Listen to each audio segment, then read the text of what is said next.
Sunday suspense, শুধুমাত্র মির্চি 98.3-তে।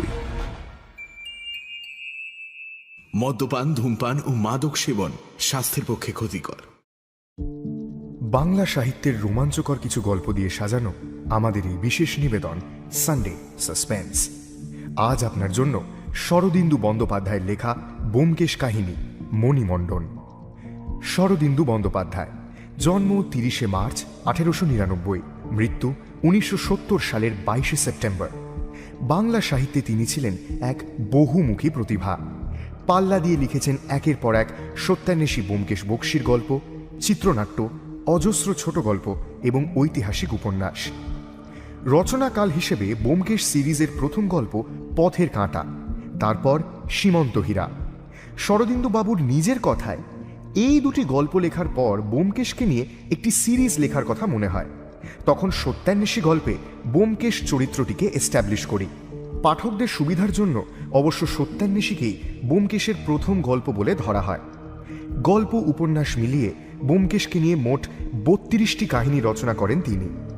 আমাদের আজকের গল্প মণিমণ্ডন শরদিন্দু বন্দ্যোপাধ্যায় রচনা করেন 1958 সালে। প্রধান চরিত্রে ব্যোমকেশ, অজিত, রসময় সরকার এবং ভোলা। গল্প পাঠে দীপ, গল্পের সূত্রধার আমি অগ্নি এবং ব্যোমকেশ বক্সীর ভূমিকায় মীর। শুরু হচ্ছে মণিমণ্ডন।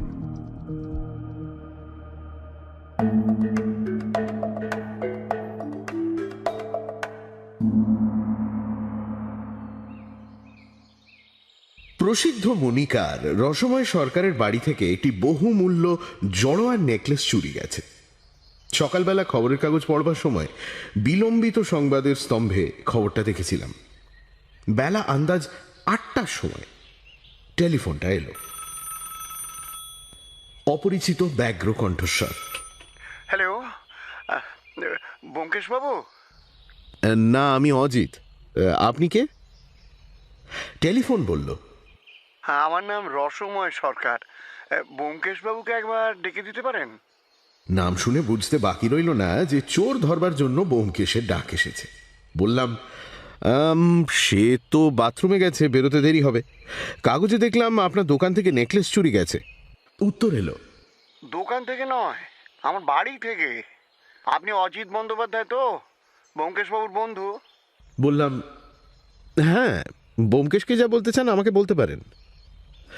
ক্ষণেক নীরব থেকে রসময় বললেন, দেখুন, যে নেকলেসটা চুরি গেছে তার দাম 57,000 টাকা। সন্দেহ হচ্ছে বাড়ির একটা চাকর চুরি করেছে, কিন্তু কোনো প্রমাণ পাওয়া যাচ্ছে না। পুলিশ অবশ্য খবর দিয়েছি, কিন্তু আমি ব্যোমকেশবাবুকে চাই। তিনি ছাড়া নেকলেস কেউ উদ্ধার করতে পারবে না। বেশ, তো আপনি আসুন না।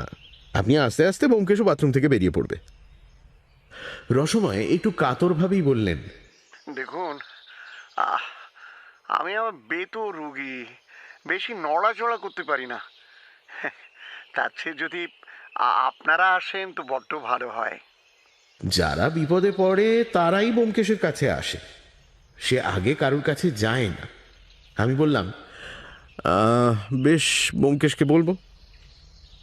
রসময়ের মিনতি আরো নির্বন্ধপূর্ণ হয়ে উঠল। না না না, বলা বলি নয়, নিশ্চয়ই আসবেন। আমি গাড়ি পাঠিয়ে দিচ্ছি, আপনাদের কোনো অসুবিধা হবে না। বেশ, ধন্যবাদ আপনাকে। এখনই গাড়ি পাঠাচ্ছি। মিনিট কয়েক পর একটি ক্যাডিল্যাক গাড়ি এসে আমাদের দরজায় দাঁড়ালো। ব্যোমকেশ বাথরুম থেকে বেরোতে তাকে সব কথা বললাম এবং জানলা দিয়ে গাড়িও দেখিয়ে দিলাম। দেখে শুনে সে আপত্তি করল না। আমরা ক্যাডিল্যাকে চড়ে বেরিয়ে পড়লাম। কলকাতা শহরের বিভিন্ন অঞ্চলে রসময় সরকারের গোটা 5 সোনা দানা হীরা জহরতের দোকান আছে, কিন্তু তার বসত বাড়ি বউবাজারে। কিছুক্ষণের মধ্যেই গাড়ি তার বাড়ি পৌঁছে গেল। রসময় সরকারের বাড়িটি সেকেলে ধরনের, একেবারে ফুটপাথের কিনারা থেকে 3 তলা উঠে গেছে। মাঝখান দিয়ে ওপরে উঠবার সিঁড়ি, দুপাশে দোকানের সারি। গৃহস্বামী ওপরের 2 তলা নিয়ে থাকেন। সিঁড়ির দরজা ভেতর থেকে বন্ধ ছিল। গাড়ি গিয়ে থামতেই দরজা খুলে একটি যুবক বেরিয়ে এলো। শৌখিন সুদর্শন চেহারা, বয়স 27-28। নমস্কার করে বলল, নমস্কার, আমার নাম মণিময় সরকার। বাবা ওপরে আপনাদের জন্য অপেক্ষা করছেন, আসুন আসুন। আমরা সিঁড়ি দিয়ে উপরে উঠে গেলাম। দোতলায় রয়েছে রান্নাঘর, ভাঁড়ার ঘর, চাকরদের থাকবার জায়গা এবং তক্তপোষ পাতায় একটি বসবার ঘর। আমরা দোতলা ছেড়ে 3 তলায় উঠলাম। এখানেই গৃহস্বামী সপরিবারে বাস করেন। 3 তলায় উঠলে গৃহস্বামী যে কতটা বিত্তবান তার পরিচয় পাওয়া যায়। বিলিতি তালা লাগানো ভারী দরজায় রেশমি পর্দা, মেঝে পুরু গালিচা, ড্রয়িং রুমটি দামি আসবাব দিয়ে সাজানো। গদি মোড়া সোফা সেটের মাঝখানে কাশ্মীরি কাঠের নিচু টেবিল, 2 জানলার মাঝখানে বইয়ের আলমারি, দেওয়ালে পারসিক ছবি আঁকা ট্যাপেস্ট্রি ইত্যাদি। উপস্থিত ঘরটি একটু অগোছালো। মণিময় আমাদের ঘরে নিয়ে গিয়ে বলল, বাবা, ব্যোমকেশবাবু এসেছেন। দেখলাম রসময় সরকার একটি চেয়ারে বসে ডান পাটি সামনের দিকে বাড়িয়ে রেখেছেন এবং এক বিবাহিতা যুবতী তার পায়ে সেঁক দিচ্ছে। রসময় বাবুর বয়স অনুমান 50। ভারী গড়নের শরীর, মাংসলো মুখ এখনো বেশ দৃঢ় আছে। আমাদের দেখে তিনি তাড়াতাড়ি উঠবার চেষ্টা করে আবার বসে পড়লেন। আমার ও ব্যোমকেশের দিকে পরপর তাকিয়ে হাত জোড় করে ব্যোমকেশকে বললেন, আসুন ব্যোমকেশবাবু, আমি সব দিক দিয়েই বড় কাবু হয়ে পড়েছি। আপনারা এসছেন, আমি বাঁচলাম। অজিতবাবু, আপনি বসুন। আমাদের মধ্যে কে ব্যোমকেশ তা প্রশ্ন না করেও তিনি বুঝেছেন। রসময় সরকার বিষয় বুদ্ধি সম্পন্ন ব্যক্তি, তাতে সন্দেহ নেই। আমরা সোফায় পাশাপাশি বসলাম। ব্যোমকেশ বলল, পায়ে বাত ধরেছে দেখছি। বাত রোগটা মারাত্মক নয়, কিন্তু ভীষণ কষ্টদায়ক। রসময় বললেন, আর বলবেন না মশাই, এমনিতে আমার শরীর বেশ ভালোই, কিন্তু এই বাত আমাকে একেবারে পঙ্গু করে ফেলেছে। ছেলেবেলায় ফুটবল খেলতাম, ডান পায়ের বুড়ো আঙুলটা ভেঙে গিয়েছিল। এখন এমন দাঁড়িয়েছে, আকাশের এক কোণে রুমালের মতো এক টুকরো মেঘ উঠলে বুড়ো আঙুল চিড়িক মারতে থাকে। কিন্তু সে যাক। বৌমা, এদের জন্য চা নিয়ে এসো মা। বিবাহিতা যুবতী এতক্ষণ মাথা নিচু করে শ্বশুরের পায়ে সেঁক দিচ্ছিল। সুন্দরী মেয়ে, কিন্তু তার মুখে পারিবারিক বিপদের ছায়া পড়েছে। সে উঠবার উপক্রম করতেই ব্যোমকেশ বলল, না না, চায়ের দরকার নেই, আমি চা খেয়ে বেরিয়েছি। উনি শ্বশুরের পদসেবা করছেন, করুন। রসময় একটু হাসলেন। যুবতী আবার বসে পড়ল। রসময় বললেন, আচ্ছা আচ্ছা, তবে থাক। মনে সিগারেট নিয়ে এসো। মণিময় এতক্ষণ একটি চেয়ারের পেছনে দাঁড়িয়েছিল। সে চলে গেলে রসময় যুবতীর দিকে সস্নেহ দৃষ্টিতে তাকিয়ে বললেন, বড় লক্ষ্মী বৌমা আমার। গিন্নি ছোট ছেলেকে নিয়ে তীর্থ দর্শনে বেরিয়েছেন, এখন ওর হাতেই সংসার। অবশ্য ওকে দিয়ে পদসেবা আমি করাই না, কিন্তু এই চাকরটা। এই পর্যন্ত বলে রসময় থেমে গেলেন। তারপর গলার স্বর পাল্টে বললেন, বাজে কথা থাক, কাজের কথা বলি। আপনি অনুগ্রহ করে এসেছেন, আপনার অমূল্য সময় নষ্ট আমি করব না। ব্যোমকেশবাবু, কাল রাত্রে আমার বাড়িতে অঘটন ঘটে গেছে, যা কখনো হয়নি তাই হয়েছে। একটা হীরের নেকলেস। আপনি সব গোড়া থেকে বলুন, সংক্ষেপ করবেন না। মনে করুন আমি কিচ্ছু জানি না, এইভাবে বলুন। মণিময় একটি দামি সিগারেটের টিনের ঢাকনা ঘুরিয়ে খুলতে খুলতে ঘরে ঢুকল। টিন আমাদের সামনে রেখে জানলার সামনে গিয়ে দাঁড়ালো। আমরা সিগারেট ধরালাম। রসময় বলতে আরম্ভ করলেন, কলকাতা শহরে আমার 5টা জুয়েলারির দোকান আছে। বড় কারবার, বছরে প্রায় 30 লক্ষ টাকার কেনা বেচা। অনেক বিশ্বাসী প্রবীণ কর্মচারী আছেন। আমার যখন শরীর ভালো থাকে আমি দেখাশোনা করি। 2 বছর থেকে মনিও যাতায়াত শুরু করেছে। কলকাতার বাইরে ভারতের সর্বত্র আমাদের কাজ কারবার আছে। বোম্বাই, মাদ্রাজ, নয়াদিল্লি, যেখানে যত বড় জহুরি সকলের সঙ্গে আমাদের লেনদেন। কখনো আমাদের কাছ থেকে তারা হিরে জহরত কেনে, কখনো বা আমরা তাদের কাছ থেকে কিনি। জহুরি ছাড়া সাধারণ খরিদ্দার তো আছেই। রাজা থেকে ছাপোষা গৃহস্থ সবই আমাদের খদ্দের। মাসখানেক আগে দিল্লি থেকে রামদাস চোকসি নামে একজন বড় জহুরি আমার কাছে এলো। রাজস্থানের কোন রাজবাড়িতে মেয়ের বিয়ে 10 লাখ টাকার গয়নার ফরমাশ পেয়েছে, কিন্তু সব গয়না সে নিজে গড়তে পারবে না, আমাকে দিয়ে একটা হীরের নেকলেস গড়িয়ে নিতে চায়। ডিজাইন দেখে হিরে বাছাই করে দাম কষা হলো 57,000 টাকা। 1 মাসের মধ্যে গয়না গড়ে দিল্লিতে রামদাসের কাছে পৌঁছে দিতে হবে। গয়না তৈরি হলো। আমার ইচ্ছে ছিল আমি নিজেই গিয়ে গয়নাটা দিল্লিতে পৌঁছে দিয়ে আসবো, কিন্তু হলো কি জানেন, গত মঙ্গলবার থেকে আমার বাতের ব্যথাটা চাগার দিল। কি উপায়, অত দামি গয়না কর্মচারীদের হাতে পাঠাতে সাহস হয় না। শেষ পর্যন্ত ঠিক হলো মণিময়ে যাবে আমার বদলে, আজ ওর যাবার কথা। আমি তো একদিন বাড়ি থেকে বেরোতেই পারিনি। মণি তো কাজকর্ম দেখছে। নেকলেসটা তৈরি হওয়ার পর বড় দোকানের সিন্ধুকে রাখা ছিল। কাল বিকেলবেলা মণি সেটা বাড়িতে নিয়ে এলো। এখন আমার বাড়ির কথা বলি। আমার স্ত্রী ছোট ছেলে হিরণময়কে নিয়ে তীর্থ করতে বেরিয়েছেন, অর্থাৎ দাক্ষিণাত্য বেড়াতে গেছেন। বাড়িতে খালি আছে আমি, মণিময় আর বৌমা। দোতলায় থাকে 2জন চাকর, বামুন, ড্রাইভার আর আমার খাস চাকর ভোলা। এই কজন নিয়ে বর্তমানে আমার সংসার। কাল বিকেলে মণি যখন নেকলেস নিয়ে বাড়ি এলো, আমি তখন এই চেয়ারে বসেছিলাম। আমার খাস চাকর ভোলা পায়ে মালিশ করে দিচ্ছিল। মণি নেকলেসের কেস আমার হাতে দিয়ে বলল, এই নাও বাবা। আমি ভোলাকে ছুটি দিলাম, সে চলে গেল। তখন আমি কেস খুলে গয়নাটা পরীক্ষা করলাম। সব ঠিক আছে, কোথাও কোনো অসুবিধে নেই। তারপর বৌমাকে ডেকে বললাম, বৌমা কাপড় দিয়ে এটাকে বেশ ভালো করে সেলাই করে দাও তো। বৌমা এক টুকরো কাপড় এনে এখানে বসে বসে ছুঁচ সুতো দিয়ে সেলাই করে দিলেন। ব্যোমকেশ এতক্ষণ মন দিয়ে শুনছিল, এইবার মুখ তুলে বলল, মাফ করবেন, গয়নার বাক্সটা আকারে আয়তনে কত বড়? রসময় একটু দ্বিধা করে এদিক ওদিক তাকিয়ে তারপর বললেন, কত বড়? মোটেই বড় নয়। এই ধরুন। পিতা ইতস্তত করছেন দেখে মণিময় বইয়ের শেলফ থেকে একটি বই এনে ব্যোমকেশের হাতে দিয়ে বলল, এই সাইজের বাক্স। রসময় বললেন, হ্যাঁ, ঠিক ঠিক ওই সাইজের। অবশ্য বাক্সটা কুমিরের চামড়া, তার ভেতরে মকমলের খাঁচকাটা ঘর। বইখানা 16 পেজি ক্রাউন সাইজের, পাতার সংখ্যা আন্দাজ 300। ব্যোমকেশ বইখানা মণিময়কে ফিরিয়ে দিয়ে বলল, বুঝেছি, বলুন। রসময় আবার বলতে আরম্ভ করলেন, তারপর মণি চা খেয়ে ক্লাবে চলে গেল। আমি গয়নার কেসটা হাতে করে আবার অফিস ঘরে গেলাম। পাশেই আমার অফিস ঘর।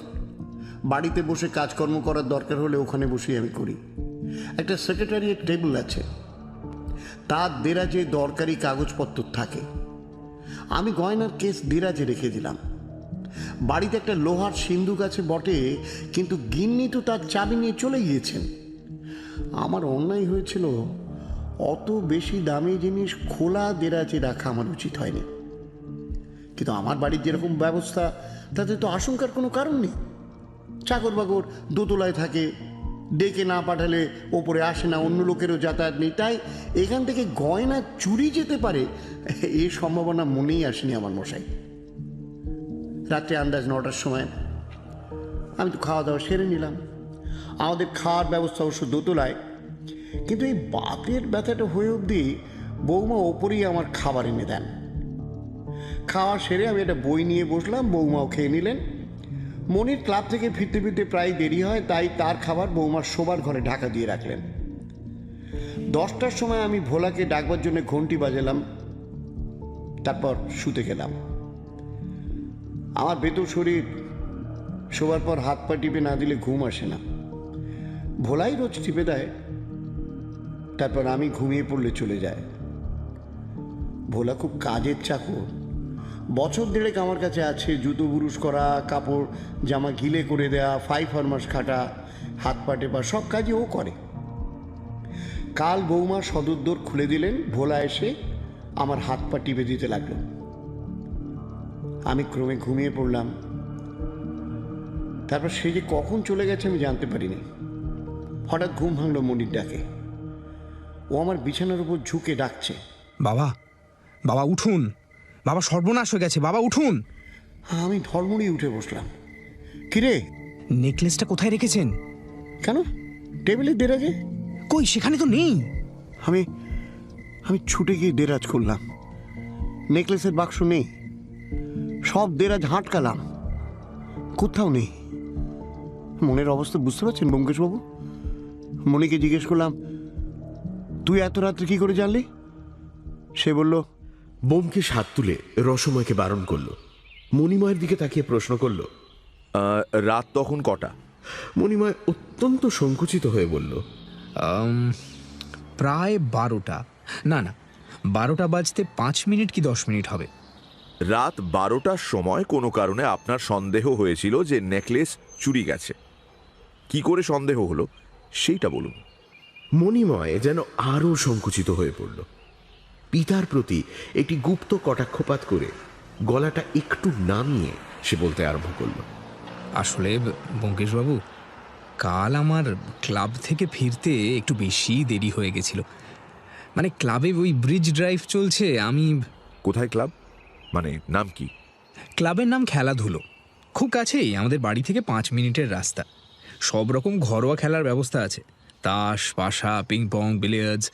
কাল ব্রিজ ড্রাইভ শেষ হতে হতে রাত হয়ে গেল। তারপর আপনি হেঁটে ক্লাবে যান? আগে হ্যাঁ, খুব কাছে, তাই হেঁটেই যাই। কাল যখন ক্লাব থেকে বেরোলাম তখন 12:15। রাত নিশুতি। আমাদের বাড়ির সদর দরজার ঠিক সামনে একটা ল্যাম্প পোস্ট আছে। আমি যখন বাড়ির প্রায় 30-40 গজের মধ্যে চলে এসেছি তখন দেখলাম আশেপাশের দোকান সব বন্ধ হয়ে গেছে, কিন্তু একটা লোক ঠিক আমাদের দোরের সামনে দাঁড়িয়ে আছে। লোকটা বোধ হয় আমার পায়ের শব্দ শুনতে পেয়েছিল। ঘাড় ফিরিয়ে তাকালো, তারপর চট করে বাড়িতে ঢুকে পড়ল। দূর থেকে দেখে মনে হলো ভোলা চাকর। কাছে এসে দেখলাম দরজা ভেজানো রয়েছে। অন্যদিন আমি 10টা সাড়ে 10টার মধ্যে বাড়ি ফিরি, কিন্তু সদর দরজা তার আগেই বন্ধ হয়ে যায়। আজ খোলা রয়েছে। আমার খটকা লাগলো। সদর দরজায় হুড়কো লাগিয়ে আমি ওপরে উঠে গেলাম। দোতলায় চাকররা ঘুমোচ্ছে, কারুর সাড়া শব্দ নেই। 3 তলায় উঠতেই স্ত্রী এসে দরজা খুলে দিলেন। আপনি বোধহয় লক্ষ্য করেছেন 3 তলার দরজায় বিলিতি গা তালা লাগানো।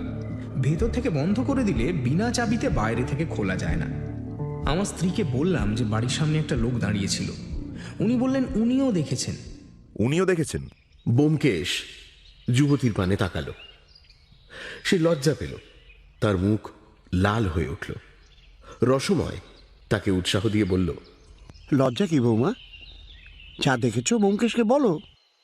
যুবতী তখন লজ্জা স্তিমিত কণ্ঠে থেমে থেমে বলল, কাল রাত্রিরে আমি ওর ক্লাব থেকে ফিরতে দেরি হচ্ছিল।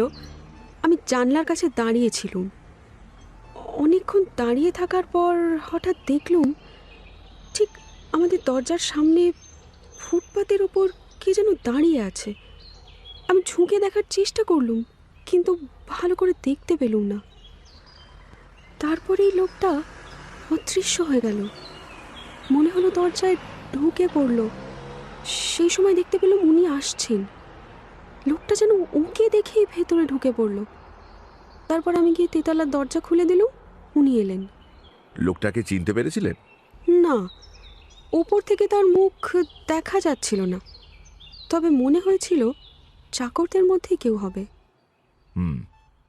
ব্যোমকেশ মণিময়কে বলল, তারপর কি হলো? স্ত্রীর কথা শুনে সন্দেহ আরো বেড়ে গেল। নেকলেসটা বিকেলবেলা এনেছি। সেটা বাবা নিশ্চয়ই টেবিলে দেরাজে রেখেছেন, কারণ সিন্দুকের চাবি নিয়ে মা চলে গেছেন। আমি চুপি চুপি বাবার অফিস ঘরে গেলাম। আলো জেলে দেরাজগুলো খুলে দেখলাম। নেকলেসের কেস সেখানে নেই। আরো যেখানে যেখানে রাখা সম্ভব সব জায়গায় খুঁজলাম, কোথাও নেই। ভীষণ ভয় হলো ব্যোমকেশবাবু। তখন বাবাকে ডেকে তুললাম। মণিময় চুপ করলে ব্যোমকেশ নিবিষ্ট মনে আরেকটি সিগারেট ধরালো। তারপর সপ্রশ্ন চোখে রসময়ের দিকে তাকালো। রসময় আবার তার কাহিনী শুরু করলেন। যখন নৃশংস হয়ে বুঝলাম নেকলেস চুরি গিয়েছে, তখন সব সন্দেহ পড়ল ভোলার উপর। ভেবে দেখুন, আমার তেতলার সদর দরজায় লক লাগানো। ভেতর থেকে বাইরে যাওয়া সহজ, কিন্তু বাইরে থেকে ভেতরে আসা সহজ নয়। রাত্রি 10টার পর চাকরদের মধ্যে একমাত্র ভোলাই ভেতরে ছিল। আমি ঘুমিয়ে পড়েছিলাম। ভোলা কখন উঠে গেছে আমি জানি না। হয়তো সে 12:15টার সময় উঠে গেছে, দেরাজ থেকে নেকলেস নিয়ে চুপি চুপি বেরিয়ে সিঁড়ি দিয়ে নিচে নেমে গেছে। নিচে হয়তো তার স্বরের লোক ছিল। ব্যোমকেশ মণিময়কে জিজ্ঞেস করলো, আপনি একটা লোকই দেখেছিলেন? হ্যাঁ, দ্বিতীয় জনপ্রাণী সেখানে ছিল না। ব্যোমকেশ এবার যুবতীর দিকে ফিরে বলল, আর আপনি? আমিও একজনকেই দেখেছিলাম। আমি সারাক্ষণ নিচের দিকেই তাকিয়েছিলাম। আর কেউ থাকলে নিশ্চয়ই দেখতে পেতাম। ব্যোমকেশ কিছুক্ষণ সিগারেট টানল, শেষে রসময়কে বলল। তারপর আপনি কি করলেন? রসময় বললেন, তখন 12টা বেজে গেছে। বাপ বেটায় পরামর্শ করে থানায় টেলিফোন করলাম। মণি নিচে নেমে গিয়ে সদর দরজার কাছে দাঁড়িয়ে রইল, যাতে বাড়ি থেকে কেউ বেরোতে না পারে। থানার বড় দারোগা অমরেশবাবুর সঙ্গে আমার পরিচয় আছে, বিশিষ্ট ভদ্রলোক। ভাগ্যক্রমে তিনি থানায় উপস্থিত ছিলেন। ফোন পেয়ে তক্ষুনি 3-4 জন লোক নিয়ে এসে পড়লেন। প্রথমে তো দোতলার ঘরগুলো খানা তল্লাশ হলো। চাকরেরা সকলেই ঘুমোচ্ছিল, ভোলাও ছিল।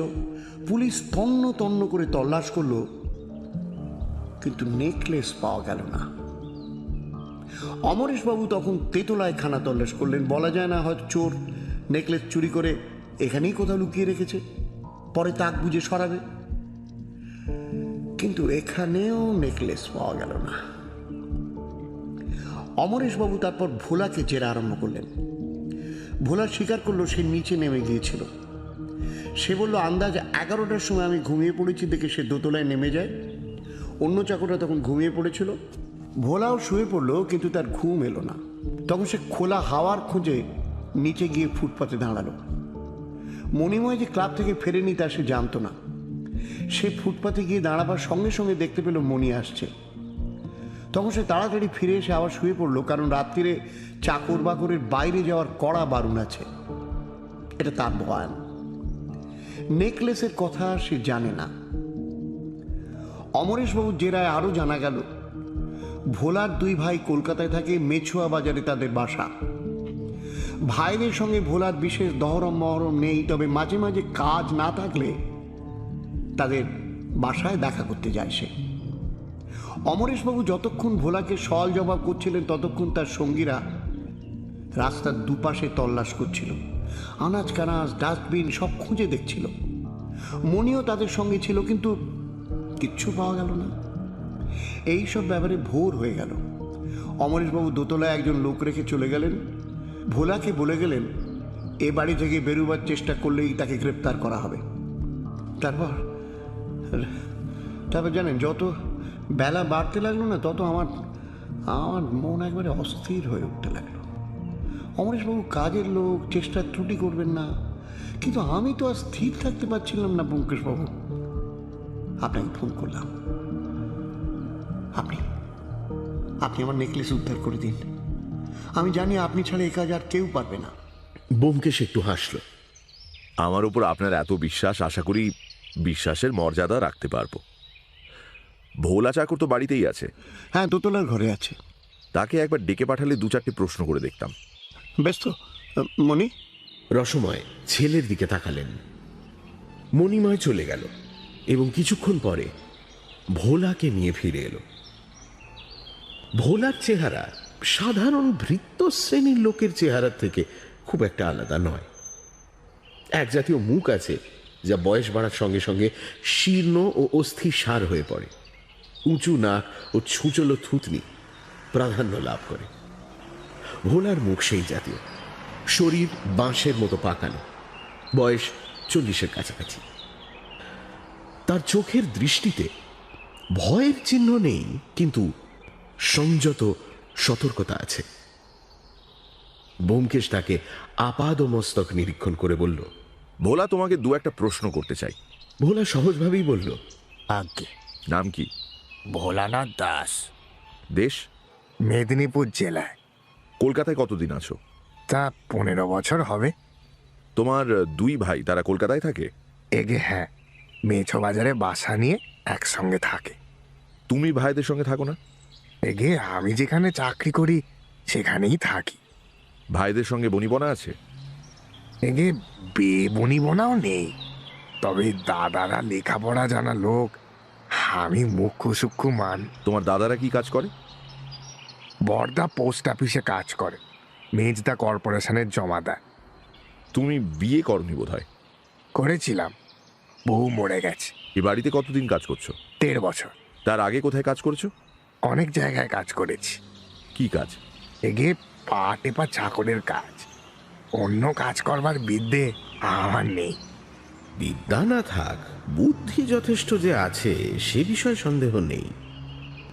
যে বুদ্ধি নিজেকে প্রচ্ছন্ন করে রাখতে পারে সেই বুদ্ধি। ব্যোমকেশ আবার আরম্ভ করল। সকলে সন্দেহ করেন ভোলা যে তুমি হীরের নেকলেস চুরি করেছো। ভোলা চেঁচামেচি করল না, শান্তভাবে অস্বীকার করল। একে হীরের নেকলেস আমি চোখে দেখিনি।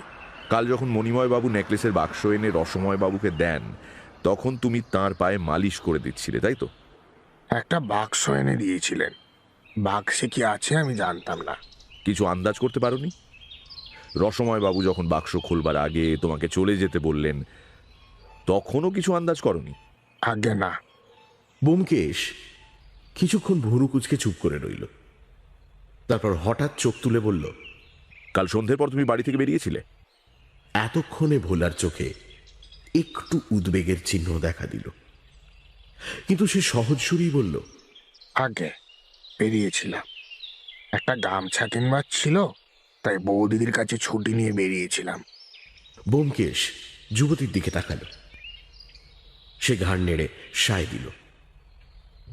রসময় বাবুর মুখ দেখে মনে হলো তিনি এ খবর জানতেন না। মণিময়ও জানত না, কারণ সে তার আগেই ক্লাবে চলে গেছিল। কিন্তু ব্যোমকেশ জানল কি করে? অন্ধকারে ঢিল ছুঁড়ে? সে ভোলাকে জিজ্ঞেস করল, কতক্ষণ বাইরে ছিলে? ঘন্টা খানেক। গামছা কিনতে 1 ঘন্টা লাগলো? একে গামছা কিনে খানিক এদিক ওদিক ঘুরে বেরিয়েছিলাম। কারুর সঙ্গে দেখা করনি? এগে না। তোমার বন্ধু বান্ধব কেউ নেই? চেনাশোনা 2-4 জন আছে, বন্ধু নেই। যাক। আচ্ছা, তো কাল রাতে খাওয়া দাওয়ার পর তুমি রসময় বাবুর পা টিপে দিয়েছিলে? আগে রোজই টিপে দিই। কাল কটা অবধি পা টিপে দিয়েছিলে?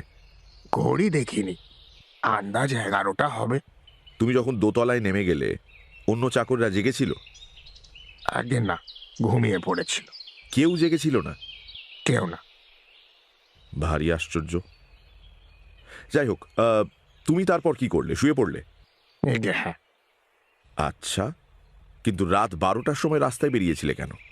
অনেকক্ষণ শুয়ে শুয়ে ঘুম এলো না, তখন নিচে নেমে গেলাম। ভেবেছিলাম খোলা জায়গায় খানিক দাঁড়ালে ঘুম আসবে। কতক্ষণ দাঁড়িয়েছিলে ফুটপাতে? 2-3 মিনিটের বেশি নয়। দাদাবাবু যে ক্লাব থেকে ফেরেননি তা জানতাম না, দেখলাম তিনি আসছেন, তাই তাড়াতাড়ি চলে এলাম। সিঁড়ির দরজা বন্ধ করেছিলে? এগে দাদাবাবু আসছেন তাই বন্ধ করিনি। ব্যোমকেশ আর একবার ভোলার আপাদমস্তক নিরীক্ষণ করল। মনে হয় মনে মনে তার স্থির বুদ্ধির প্রশংসা করল। তারপর শুকনো গলায় বলল, আচ্ছা, তুমি এখন যেতে পারো। ভোলা চলে গেল। সদর দরজা বন্ধ হওয়ার আওয়াজ আসার পর রসময় জিজ্ঞাসু চোখে ব্যোমকেশের দিকে তাকালেন। কি মনে হলো? ব্যোমকেশ বিমর্ষভাবে বলল, ভারী হুঁশিয়ার লোক, তবে কাল সন্ধেবেলা যে বেরিয়েছিল সেটা স্বীকার করেছে। তাতে কি প্রমাণ হয়? প্রমাণ কিছুই হয় না, তবে ওর যদি কেউ স্বরের লোক থাকে, চুরির আগে তার সঙ্গে নিশ্চয়ই দেখা করেছিল, নইলে নেকলেসটা লোপাট হয়ে গেল কি করে? তা বটে। ভোলা সম্বন্ধে আর বেশি আলোচনা করা গেল না। দরজায় টোকা পড়ায় মণিময় চলে গেল এবং অবিলম্বে পুলিশের দারোগার পোশাক পরা এক ভদ্রলোক ভেতরে ঢুকলেন। লম্বা চওড়া চেহারা, ব্যক্তিত্ববান পুরুষ। দারোগা অমরেশ বাবু, সন্দেহ নেই। রসময় উঠবার উপক্রম করে সবিনয় বলল, এ কি অমরেশবাবু, কি খবর? আপনি আবার এলেন যে? অমরেশবাবু চেয়ারে বসে পড়ে দীর্ঘশ্বাস ফেলে বললেন, মেছো বাজার গিয়েছিলাম, ভোলার ভাইদের বাসাখানা তল্লাশ করতে, কিন্তু এই সময় আমাদের উপর নজর পড়ায় তিনি থেমে গেলেন। রসময়বাবু অপ্রতিভভাবে পরিচয় করিয়ে দিলেন। ইন্সপেক্টর মণ্ডল, ইনি ব্যোমকেশ বক্সী, বোধহয় নাম শুনেছেন। অমরেশবাবু সোজা হয়ে বসলেন, তারপর উৎফুল্ল স্বরে বললেন, আরে বিলক্ষণ শুনেছি। ব্যোমকেশ বক্সীর নাম কে না শুনেছে? আপনি? আচ্ছা আচ্ছা আচ্ছা আচ্ছা, আপনার নাম প্রমোদ বরাটের কাছেও শুনেছি মশাই। প্রমোদকে মনে আছে তো? গোলাপ কলোনির ব্যাপারে তদন্ত করেছিল। হ্যাঁ, প্রমোদ আমার বন্ধু। ব্যোমকেশ হেসে বলল, হ্যাঁ হ্যাঁ, প্রমোদ বাবুকে খুব মনে আছে, ভারী বুদ্ধিমান লোক। হ্যাঁ, সেই কিন্তু আপনার পরম ভক্ত। তার কাছে আপনার অদ্ভুত ক্ষমতার গল্প আমি শুনেছি। তা আপনিও এই নেকলেস চুরির ব্যাপারে আছেন নাকি? বেশ বেশ বেশ বেশ বেশ বেশ, আপনাকে পাওয়া তো ভাগ্যের কথা। প্রমোদের মুখে শুনেছি আপনার খ্যাতির কোনো লোভ নেই, কেবল সত্যান্বেষণ করেই আপনি সন্তুষ্ট। ব্যোমকেশ মুখ টিপে হাসল। ইন্সপেক্টর মণ্ডল, যার যা আছে সে তা চায় না, এই হলো প্রকৃতির নিয়ম।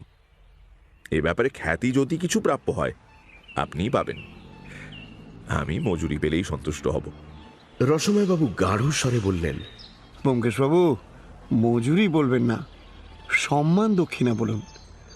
যদি আমার নেকলেস ফিরে পাই, আপনার সম্মান রাখতে আমি ত্রুটি করব না। সে যাক। ব্যোমকেশ অমরেশবাবুর দিকে ফিরল। আপনি ভোলার ভাইদের বাসা সার্চ করেছেন, কিন্তু কিছু পেয়েছেন কি?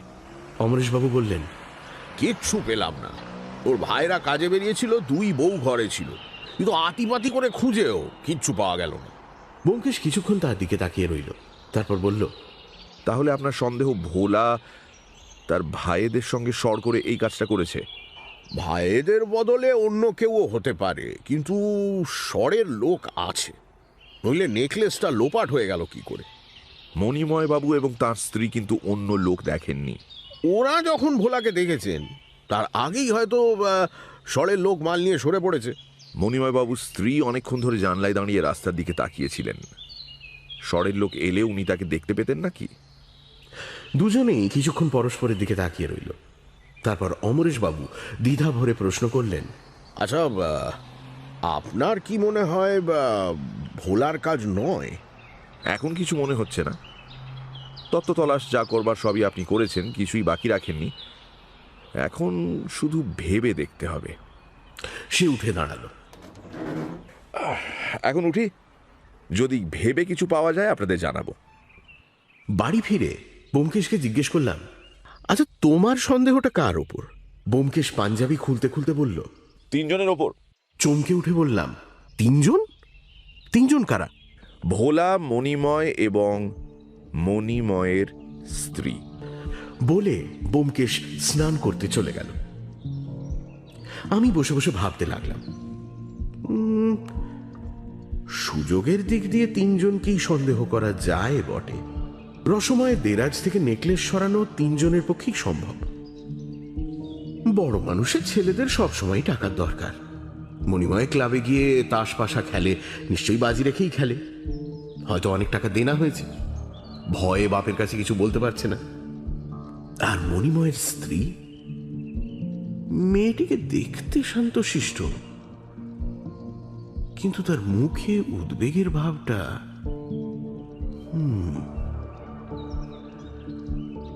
গয়নার প্রতি স্ত্রী জাতির লোভ অবস্থা বিশেষে খুব তীব্র হয়ে উঠতে পারে।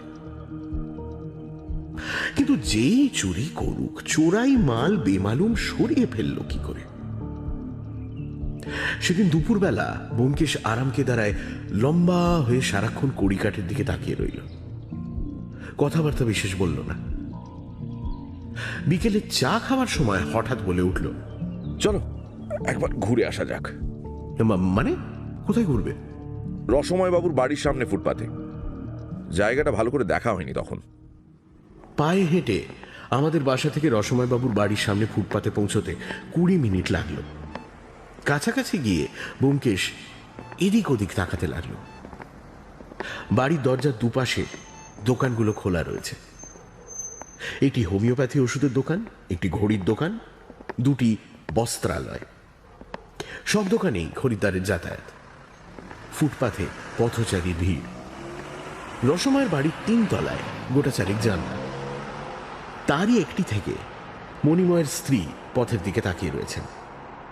চোখ নামিয়ে দেখলাম ব্যোমকেশ হঠাৎ থেমে গেছে এবং এক দৃষ্টে রসময়ের সদর দরজার দিকে তাকিয়ে আছে। তার দৃষ্টি অনুসরণ করে দেখলাম দরজা খুলে মণিময় বেরিয়ে এসেছে। তার পরনে ধুতি, গেঞ্জি, হাতে খামে ভরা একটি চিঠি। সে দরজার বাইরে এসেই পাশে দেওয়ালে গাঁথা পোস্ট বক্সে চিঠি ফেলে দিয়ে আবার ফিরে যাওয়ার উপক্রম করল। এই যে মণিময় বাবু, কাকে চিঠি লিখলেন? ব্যোমকেশের কণ্ঠস্বরে মণিময় চমকে উঠল। আমাদের দেখে সবিনয় বলল, আরে এ কি, আপনারা কিছু খবর আছে নাকি? ব্যোমকেশ বলল, আমার খবর পরে দেব, আপনি কাকে চিঠি লিখলেন? মণিময় একটু বিষণ্ণ গলায় বলল, মাকে খবরটা দিলাম, তাড়াতাড়ি ফিরে আসতে লিখলাম। কিন্তু আজ আর চিঠিখানা যাবে না, ডাক বেরিয়ে গেছে, সেই কাল ভোরে ক্লিয়ারেন্সে যাবে। যাকে, কিন্তু আপনি নিশ্চয়ই কিছু ভালো খবর পেয়েছেন, বলুন না, সত্যি বলুন না। ব্যোমকেশ বলল, বাড়ি থেকে যখন বেরিয়েছিলাম তখনও কিছু খবর পাইনি, কিন্তু এখন পেয়েছি। কি খবর? নেকলেসের সন্ধান পেয়েছেন? পেয়েছি, সব কথা পরে বলবো। এখন আমাকে একটা জরুরি কাজে যেতে হবে মণিময় বাবু। একবারটি ওপরে আসবেন না? আসলে বাবা আপনার কাছ থেকে খবর পাওয়ার জন্য একেবারে অস্থির হয়ে রয়েছেন। খানিক চিন্তা করে ব্যোমকেশ বলল, না, জরুরি কাজটা আগে সারতে হবে। অজিত, তুমি বরঞ্চ ওপরে যাও, রসময় বাবুকে আমার পক্ষ থেকে বলে দিও কাল সকালে তিনি নেকলেস ফিরে পাবেন। বলে সে হনহন করে চলে গেল। আমি মণিময়ের সঙ্গে ওপরে গেলাম।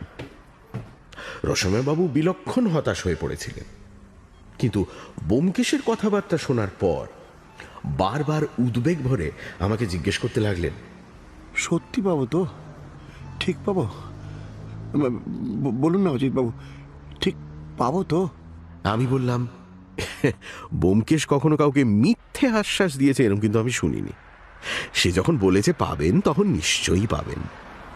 তারপর চা, কেক ও সিগারেট খেয়ে ক্যাডিল্যাক গাড়ি চড়ে বাড়ি ফিরলাম। সন্ধ্যা হয়ে গিয়েছিল, কিন্তু ব্যোমকেশ তখনও ফেরেনি। আরো ঘন্টাখানেক পরে সে ফিরল। জিজ্ঞেস করলাম, কি হে, গিয়েছিলে কোথায়? থানায়, দারোগা অমরেশ বাবুর সঙ্গে দরকার ছিল। তার সঙ্গে আবার তোমার কি দরকার? ভীষণ দরকার। তুমি তাড়াতাড়ি খেয়ে শুয়ে পড়ো, কাল সকাল সকাল উঠতে হবে। আমার কৌতূহল চরিতার্থ করবার ইচ্ছে তার নেই দেখে আমি উঠে পড়লাম। খেতে বসার সময় সত্যবতী আমার মুখ লক্ষ্য করে বলল, কি হলো, মুখ গোমরা কেন? বললাম, "হুঁ, তোমার পতিদেবটি একটা কচ্ছপ।" সত্যবতী মুখ টিপে হাসল। এত জন্তু থাকতে কচ্ছপ কেন? কারণ কচ্ছপ কথা বলে না। ব্যাপার বুঝে সত্যবতীর মুখ সহানুভূতিপূর্ণ হয়ে উঠল। সে বলল, সত্যি বাপু, কি রাগ যে হয়। আচ্ছা, আমাদের না হয় বুদ্ধি একটু কম, তাই বলে কৌতূহল তো কম নয়। তাড়াতাড়ি খাওয়া সেরে শুয়ে পড়লাম। ঘুম ভাঙল একেবারে শেষ রাত্রে। ব্যোমকেশ ঠেলা দিয়ে আমায় ঘুম থেকে তুলে বলল, অজিত, অজিত, ওঠো ওঠো, এক্ষুনি বেরোতে হবে, ওঠো। চা তৈরিই ছিল। তাড়াতাড়ি গলাতকরণ করে ব্যোমকেশের সঙ্গে বেরিয়ে গেলাম। রাস্তার আলো তখনও নেভেনি। কোথায় চলেছি তাও জানি না। কিছু দূর অগ্রসর হওয়ার পর বুঝলাম রসময় বাবুর বাড়ির দিকেই যাচ্ছি। জিজ্ঞেস করলাম, এরম শেষ রাত্রে রসময় বাবুর সঙ্গে তোমার কি দরকার? রসময় বাবুর সঙ্গে দরকার নেই। তাহলে কি এরকম রাত্রির বেলা বেরোবার কি দরকার ছিল? ছিল, জানোই তো, ওস্তাদের মার শেষ রাতে। ও আচ্ছা, মানে তুমি সোজা কথা বলবে না, শুধু হেয়ালি করবে। ব্যোমকেশ মুচকি হেসে বলল, রসময় বাবুর বাড়ির দেয়ালে যে ডাকবাক্স আছে তার প্রথম ক্লিয়ারেন্সের সময় হচ্ছে 5টা। আজ যখন ডাকবাক্স খোলা হবে তখন সেখানে আমি উপস্থিত থাকতে চাই। মাথার মধ্যে দপদপ করে কয়েকটা বাতি জ্বলে উঠল, কিন্তু অন্ধকার পুরোপুরি দূর হলো না। বললাম, তাহলে ব্যোমকেশ হাত তুলে বলল, ধৈর্য মানো সখা, ধৈর্য মানো। কয়েকটা গলিগঞ্জির ভেতর দিয়ে চলবার পর রসময় বাবুর বাড়ির সামনে গিয়ে আমরা উপস্থিত হলাম। গলি যেখানে বড় রাস্তায় মিলিয়েছে সেখানে দুটো লোক প্রচ্ছন্নভাবে দাঁড়িয়ে আছে। ব্যোমকেশ তাদের সঙ্গে ফিস ফিস করে কথা বলল। তারপর আমরাও গলির মুখে প্রচ্ছন্ন হয়ে দাঁড়ালাম। হাত ঘড়িতে দেখলাম 5:10 এখনো রাস্তায় লোক চলাচল আরম্ভ হয়নি। মাঝে মাঝে সবজি বোঝাই ট্রাক গুরু গম্ভীর শব্দে চলে যাচ্ছে। রসময় বাবুর বাড়ি অন্ধকার। সামনের ল্যাম্পপোস্ট বন্ধ সদর দরজার উপর আলো ফেলছে।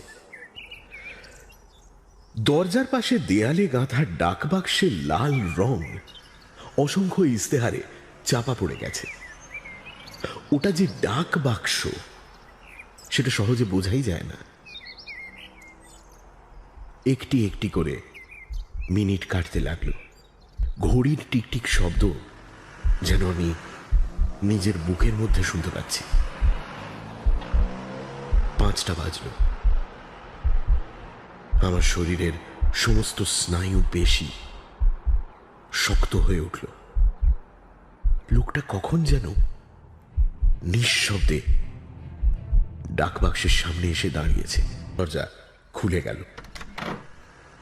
লাঠিতে ভর দিয়ে রসময় বাবু এবং তার পেছনে মণিময় ও মণিময়ের স্ত্রী বাইরে বেরিয়ে এলেন।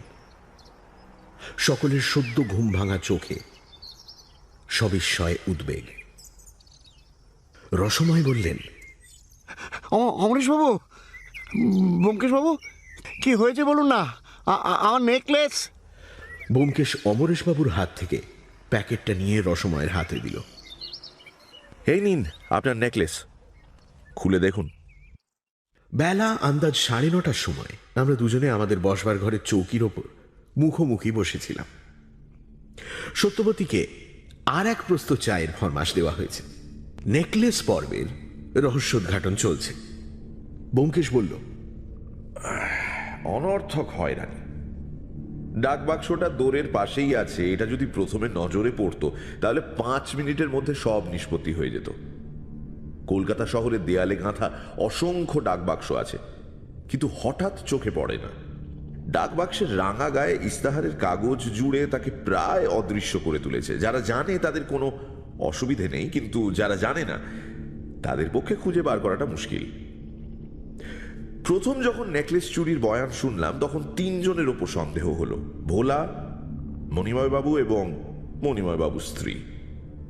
এদের মধ্যে কোনো একজন চোর, কিংবা এমনও হতে পারে যে এই 3 জনের মধ্যে 2 জন শর করে চুরি করেছে। মণিময় এবং ভোলার মধ্যে শর থাকতে পারে, আবার স্বামী স্ত্রীর মধ্যে শর থাকতে পারে। একমাত্র ভোলা এবং মণিময়ের স্ত্রীর মধ্যে সাজস থাকার সম্ভাবনাটা বাদ দেওয়া যায়। কিন্তু চুরি যেই করুক, চোরাই মাল গেল কোথায়? চুরি জানাজানি হবার 1 ঘন্টার মধ্যে পুলিশ এসে বাড়ির দোতলা তেতলা খানা তল্লাশ করেছিল, কিন্তু বাড়িতে মাল পাওয়া গেল না। একমাত্র ভোলাই দুপুর রাতে রাস্তায় নেমেছিল, কিন্তু সে বাড়ির সামনেই দাঁড়িয়েছিল, দূরে কোথাও যায়নি। অন্য কোনো লোকের সঙ্গে তার দেখাও হয়নি। ভোলা যদি চুরি করে থাকে তবে সে নেকলেস নিয়ে করলোটা কি? মণিময় এবং তার স্ত্রীর সম্বন্ধে ওই একই প্রশ্ন। তারা গয়নাটা কোথায় লুকিয়ে রাখলো? 3 জনের ওপর সন্দেহ হলেও প্রধান সন্দেহভাজন ব্যক্তি অবশ্যই ভোলা। মণিময় যখন নেকলেস এনে বাবাকে দিল তখন সে সেখানে উপস্থিত ছিল। কেসের মধ্যে দামি গয়না আছে তা অনুমান করা তার পক্ষে শক্ত নয়। সন্ধ্যের সময় সে গামছা কেনার ছুতো করে বাইরে গিয়েছিল, এইটাই তার সবচেয়ে সন্দেহজনক কাজ।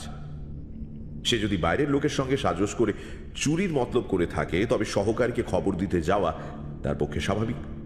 কিন্তু সে গয়না চুরি করে সহকারীকে দিল কি করে? তারপর ধরো মণিময়ের কথা। মনে করো মণিময় আর তার স্ত্রীর মধ্যে সাজস ছিল। মনে করো রাত্রির 11টার সময় মণিময় ক্লাব থেকে বাড়ি এসেছিল, বাপের দেরাজ থেকে গয়না চুরি করে আবার বেরিয়ে গিয়েছিল। তারপর গয়নাটা কোথাও লুকিয়ে রেখে 12:15টার সময় বাড়ি ফিরে এসেছিল। অসম্ভব নয়। কিন্তু তা যদি হয় তাহলে ভোলা কি জানতে পারতো না? আর জানতে পারলে সে কি চুপ করে থাকতো? এই সময় সত্যবতী চা নিয়ে প্রবেশ করলো এবং আমাদের সামনে পেয়ালা রেখে হাসি হাসি মুখে বলল, এই যে কচ্ছপের মুখে বুলি ফুটেছে দেখছি। ব্যোমকেশ কটমট করে তাকিয়ে রইল। কিন্তু সত্যবতী তার রসদৃষ্টি সম্পূর্ণভাবে অগ্রাহ্য করে বলল, বলছো বলো, এখন আমার হাত জোড়া, পরে কিন্তু আবার বলতে হবে। বলে সে চলে গেল। আমরা কিছুক্ষণ নীরবে বসে চা পান করলাম। কচ্ছপের উপমাটা ব্যোমকেশের যে একেবারেই পছন্দ হয়নি তা বুঝতে বিশেষ অসুবিধা হচ্ছে না। মনে আমোদ অনুভব করলাম। এবার থেকে সুযোগ পেলেই তাকে কচ্ছপ বলবো। যাই হোক, কিছুক্ষণ পরে সে আবার বলতে আরম্ভ করলো, মণিময় আর বউয়ের ওপর যে সন্দেহ হয়েছিল সেটা স্রেফ সুযোগের কথা ভেবে, মোটিভের কথা তখনও ভাবিনি। মণিময়ের মোটা টাকার দরকার হতে পারে, তার বউয়ের গয়নার প্রতি লোভ থাকতে পারে, কিন্তু ওদের পারিবারিক জীবন যতটা দেখলাম তাতে চুরি করার দরকার আছে বলে মনে হয় না। রসময় বাবু স্নেহময় পিতা, স্নেহময় শ্বশুর, ছেলে এবং পুত্রবধূকে তার অদেও কিছুই নেই।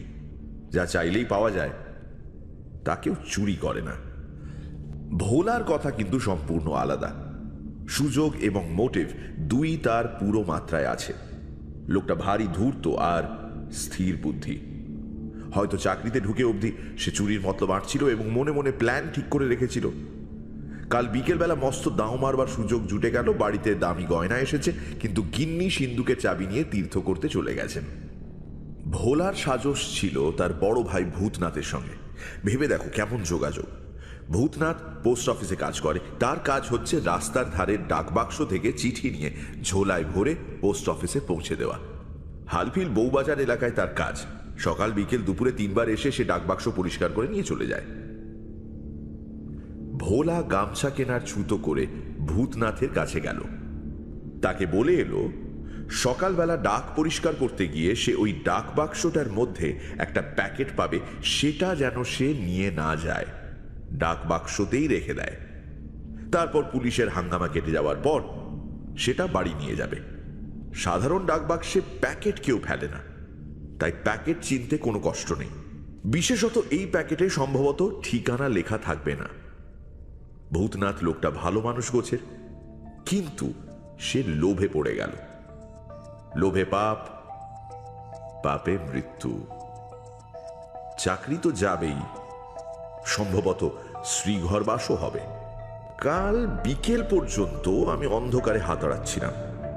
তারপর যেই দেখলাম মণিময় ডাকবাক্সে চিঠি ফেলছে, অমনি সব পরিষ্কার হয়ে গেল। ভোলা বলেছিল তার এক ভাই পোস্ট অফিসে চাকরি করে। কে চোর, কি চুরি করেছে, চোরাই মাল কোথায় আছে, কিছু অজানা রইল না। ভোলা সিঁড়ি দিয়ে নেমে টুক করে প্যাকেটটা ডাকবাক্সে ফেলে আবার উপরে উঠে গিয়েছিল। হয়তো দরজার সামনে মিনিট খানেক দাঁড়িয়েছিল হাঁপ নেবার জন্য। মণিময় যে ক্লাব থেকে ফেরেনি এবং মণিময়ের বউ যে জানলায় দাঁড়িয়ে স্বামীর পথ চেয়ে আছে তা সে জানত না। আমি যখন ব্যাপারটা বুঝতে পারলাম তখন শটান অমরেশ বাবুর কাছে চলে গেলাম। ভোলার দাদা ভূতনাথ কি কাজ করে পোস্ট অফিসে খবর নিয়ে জানা গেল। তখন বাকি রইল শুধু আসামিদের ফাঁদ পেতে ধরা এবং স্বীকারোক্তি আদায় করা। দরজায় ঠকঠক শব্দ শুনে উঠে গিয়ে দরজা খুললাম। মণিময় দাঁড়িয়ে আছে, হাসি মুখে বলল, সুপ্রভাত, বাবা পাঠিয়েছেন। ব্যোমকেশ ভেতর থেকে বলল, আরে আসুন মণিময় বাবু। মণিময় ভেতরে এসে বসল। পকেট থেকে একটা ছোট্ট নীল মখমলের কৌটো নিয়ে ব্যোমকেশের সামনে রাখল। বাবা এইটা আপনার জন্য পাঠালেন। তিনি নিজেই আসতেন, কিন্তু তার পায়ের যা অবস্থা। ব্যোমকেশ বলল, না না না, উপযুক্ত ছেলে থাকতে তিনি বুড়ো মানুষ কেন আসবেন? তা নেকলেস পেয়ে তিনি খুশি হয়েছেন তো? মণিময় হেসে ঘাড় নাড়ল। সে আর বলতে, তিনি আমাকে বলতে বলেছেন এই সামান্য জিনিসটা আপনার প্রতিভার উপযুক্ত নয়, কিন্তু আপনাকে এটা নিতেই হবে ব্যোমকেশবাবু। কি সামান্য জিনিস?